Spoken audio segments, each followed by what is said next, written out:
नमस्कार प्यारे बच्चों, आज का हमारा अध्याय रहेगा वायुमंडलीय आर्द्रता एटमॉस्फेरिक ह्यूमिडिटी।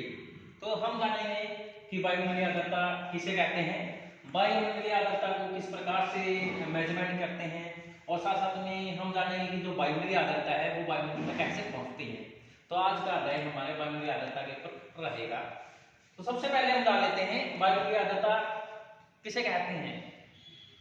वायुमंडल में विद्यमान अदृश्य जलवाष्प, यानी कि वायुमंडल में जो अदृश्य जलवाष्प है उसकी मात्रा को ही वायुमंडलीय आर्द्रता कहते हैं। तो जलवाष्प यानी कि हमने आर्द्रता का संबंध किसके साथ देखा, जलवाष्प के साथ देखा, और ये हमारे वायुमंडल में अदृश्य रहता है। हम देखते हैं कि हमारे पूरे अर्थ के ऊपर जो जलवाष्प एक जैसी नहीं है। वायुमंडल के अंदर इसका जो परसेंटेज मिलता है वो 0% से लेकर 5% तक मिलता है। और सबसे ज्यादा वायुमंडल में जो आर्द्रता मिलती है या सबसे ज्यादा जो जलवाष्प मिलता है वो इक्वेटर रीजन पे मिलता है। इक्वेटर रीजन में 0 डिग्री हम कहते हैं।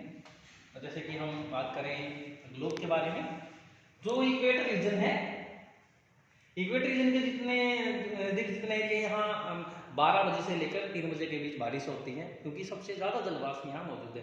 जैसे जैसे हम इक्वेटर से ध्रुवों की ओर जाते हैं जलवाष्प की मात्रा कम होती चली जाती है। इसका मुख्य कारण तापमान है, क्योंकि टेम्परेचर का सीधा संबंध जलवाष्प के साथ होता है। जितना ज्यादा तापमान होगा, अगर पानी की मौजूदगी होगी तो वहाँ जलवाष्प भी ना वायुमंडल में पहुंचेगा। तो इस प्रकार से हमने देखा कि आर्द्रता का मीनिंग क्या है। तो यही जाना कि वायुमंडल में अदृश्य जो जलवाष्प होती है उसको ही आर्द्रता कहते हैं।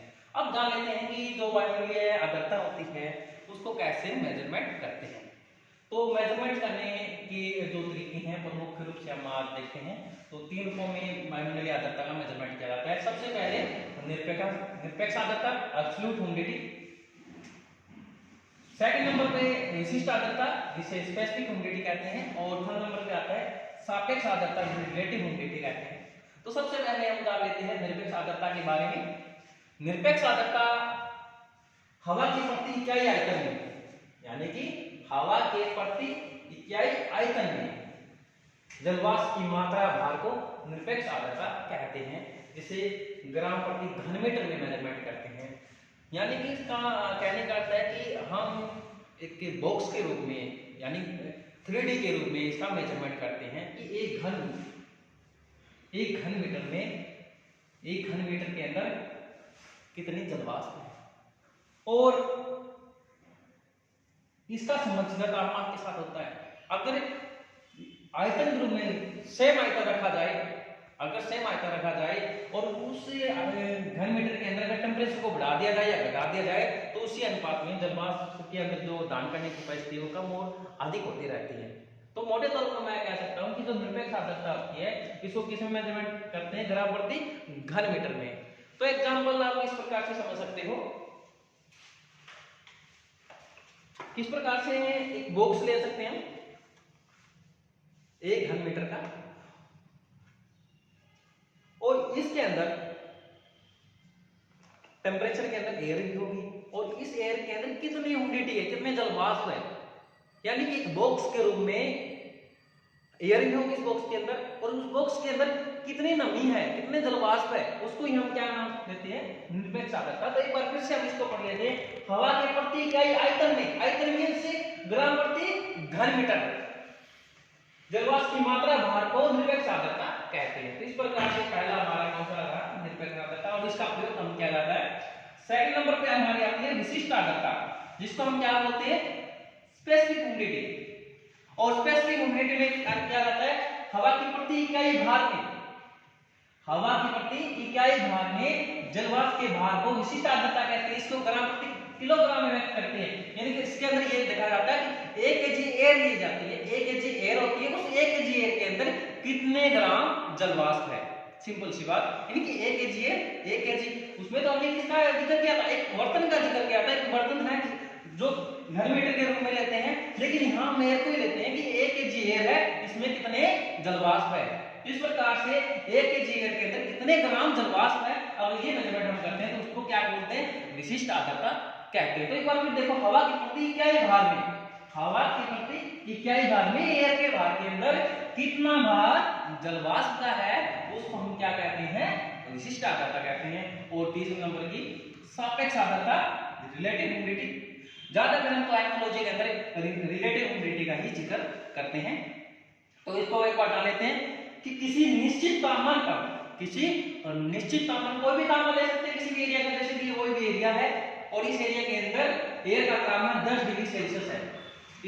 इस एरिया का जिक्र कर सकते हैं कि एरिया है, उस एरिया के अंदर एयर का टेम्परेचर कितना है, 10 डिग्री सेल्सियस है। किसी भी निश्चित तापमान पर हवा में मौजूद जलवाष्प की मात्रा, यानी कि उसी तापमान के ऊपर उस एयर के अंदर कितने जलवाष्प है, जलवाष्प की मात्रा, तथा उसी तापमान के ऊपर वो कितना और जलवाष्प धारण कर सकती है एयर, और उनका जो अनुपात होता है उसको क्या बोलते हैं, सापेक्ष आर्द्रता कहते हैं।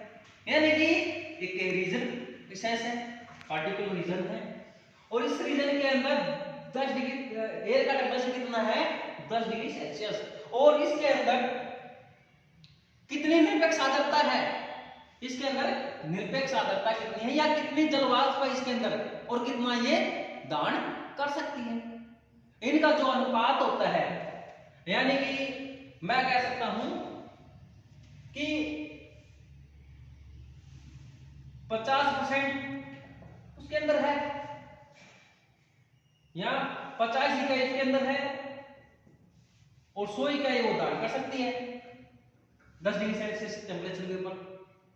यानी कि एक कैपेसिटी होती है कि अब उसके अंदर कितना मौजूद है उस तापमान में जलवाष्प, और कितना और वो धारण कर सकती है, उनका जो अनुपात होता है उनको क्या बोलते हैं, सापेक्ष आर्द्रता कहते हैं।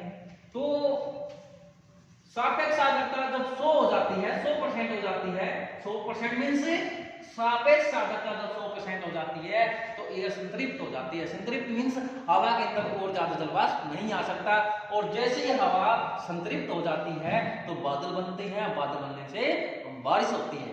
यानी कि 100% जब सापेक्ष आर्द्रता हो जाती है, 100% जब सापेक्ष आर्द्रता हो जाती है तो वायु संतृप्त हो जाती है। संतृप्त होने के बाद में रेनफॉल शुरू हो जाती है, बारिश शुरू हो जाती है। तो इस प्रकार से हमने जिक्र किया कि जो आर्द्रता के मापन के रूप में निरपेक्ष आर्द्रता के रूप में इसका मापन कर सकते हैं, जिसे एब्सोल्यूट ह्यूमिडिटी कहते हैं, विशिष्ट आर्द्रता के रूप में स्पेसिफिक ह्यूमिडिटी, और थर्ड नंबर में हमने क्या नाम लिया था, सापेक्ष आर्द्रता, रिलेटिव ह्यूमिडिटी। इसमें हमने क्या बताया आपको, किसी भी निश्चित तापमान पर हवा में मौजूद जलवाष्प की मात्रा तथा उसी तापमान पर हवा की जलवाष्प धारण करने की जो कैपेसिटी होती है उनका जो अनुपात है उसी को क्या बोलते हैं, सापेक्ष आर्द्रता कहते हैं। और जब सापेक्ष आर्द्रता कितनी हो जाती है, 100 हो जाती है, तो हवा सैचुरेटेड हो जाती है या संतृप्त हो जाती है, और वो जलवाष्प धारण नहीं कर सकती और बारिश शुरू हो जाती है।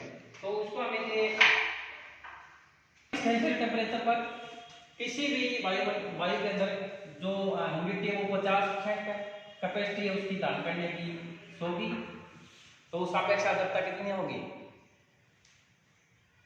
नामी 100 से 100 कितना है, 50% है सापेक्ष आर्द्रता, तो है और 100 ही धारण करने की कैपेसिटी है नामी, तो 100 कट जाता है, कैपेसिटी कितनी, सापेक्ष आर्द्रता कितनी आ जाती है, 100 हो जाती है।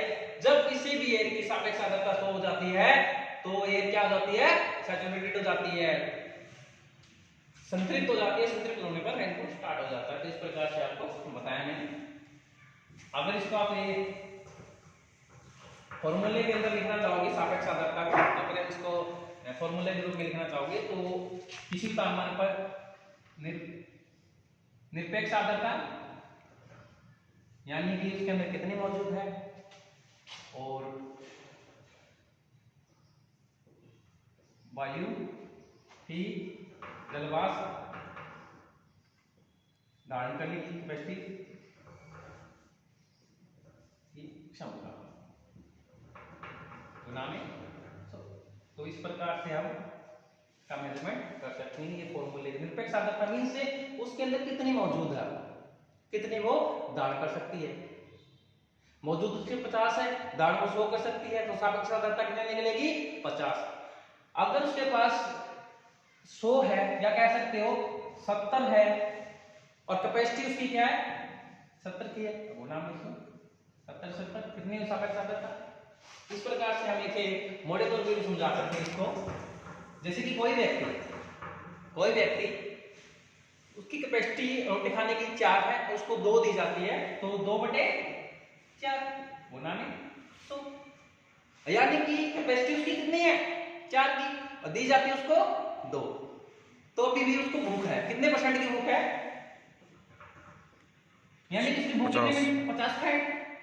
अगर खाने की कैपेसिटी 4 है, उसको 4 ही दी जाती है, तो भूख क्या हो जाती है उसकी, खत्म हो जाती है, खत्म, तृप्त। हमने वायुमंडलीय आर्द्रता का जिक्र किया है। तो जो वायुमंडलीय आर्द्रता है, इसके स्रोत कौन से हो सकते हैं कि वायुमंडल में जो नमी पहुंचती है वो कहां से पहुंचती है। तो जैसे हमारे धरातल पर इंसोलेशन गिरता है और इंसोलेशन गिरने से जो महासागरीय भाग है, सागर है, नदी है, झील है और ऐसी मतलब मिट्टी जिसमें नमी की मात्रा है, तो वहां से वाष्पीकरण के द्वारा वाष्पीकरण में क्या होता है, जब पानी लिक्विड फॉर्म से तरलीय अवस्था से गैसीय अवस्था में चेंज हो जाता है, यानी कि वाष्पीकरण से इन स्रोतों से पानी लिक्विड फॉर्म से गैसीय फॉर्म में हमारे वायुमंडल में पहुंच जाता है और जिससे हमारे वायुमंडल में नमी मौजूद होती है। तो इस प्रकार से जो वाष्पीकरण जो प्रोसेस है, वाष्पीकरण से विभिन्न स्रोतों से पानी लिक्विड फॉर्म से हमारे वायुमंडल में पहुंचता है और यहीं से हमें जलवाष्प की प्राप्ति होती है। और जलवाष्प से हमारे वायुमंडल बहुत बड़ी अपनी महत्वपूर्ण भूमिका अदा करता है। जलवाष्प से संघनन होता है और संघनन के विभिन्न रूप जैसे कि धुंध, कोहरा, कुआसा, बादल, रेनफॉल को होना, वृष्टि होना, हिमपात, ओला गिरना, ये सभी जो प्रोसेस होते हैं इनका संबंध जलवाष्प के साथ होता है। और हम देखते हैं कि जो उष्णकटिबंधीय चक्रवात आते हैं, जो साइक्लोन आते हैं, तो साइक्लोन के अंदर जो पावर होती है वो जलवाष्प के ऊपर निर्भर करती है। जिस साइक्लोन के पास जितनी जलवाष्प होते हैं उतना ही ज्यादा डेंजर होता है वो, क्योंकि जलवाष्प के अंदर गुप्त ऊष्मा होती है। जितनी ज्यादा जलवाष्प होगी उतनी ही ज्यादा गुप्त ऊष्मा होगी, छुपी हुई ऊष्मा, और जिस साइक्लोन के पास जितनी ज्यादा गुप्त ऊष्मा होगी वो उतनी ज्यादा खतरनाक होगा। तो आज का हमारा अध्याय मानते रहेगा। जय हिंद, धन्यवाद।